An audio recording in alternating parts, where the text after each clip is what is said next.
سوال ہے کہ کیا سجدے میں سجدے کی دعا کی وجہ سے سجدہ طویل کر سکتے ہیں یا نہیں؟ دیکھیے دو صورتیں ہیں، ایک ہے کہ آدمی انفرادی نماز پڑھ رہا ہے، یا ایک آدمی جماعت میں امام کے تابع ہے، یا تیسری صورت یہ ہے کہ امام ہے وہ۔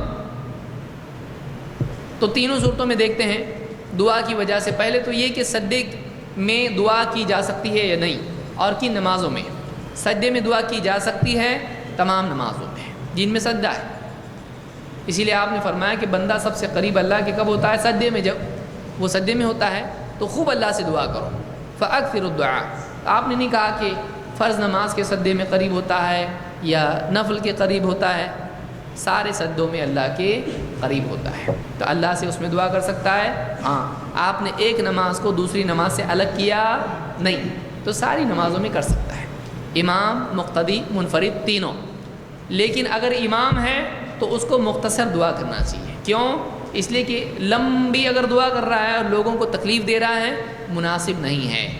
اس لیے کہ صحابی جب نماز میں لمبی قرات کرتے تھے تو اللہ کے نبی صلی اللہ علیہ وسلم نے فرمایا تمہارے پیچھے بیمار اور مسافر اور پریشان حال ہوتے ہیں، لہذا اپنی نماز کو کیا کرو؟ مختصر کرو۔ تو نماز کو مختصر کرنا چاہیے۔ اور اگر مقتدی ہے، امام صاحب سجدے سے کھڑے بھی ہو گئے، سجدے میں ہی ہیں، تو یہ امام کی کیا کر رہا ہے؟ مخالفت کر رہا ہے۔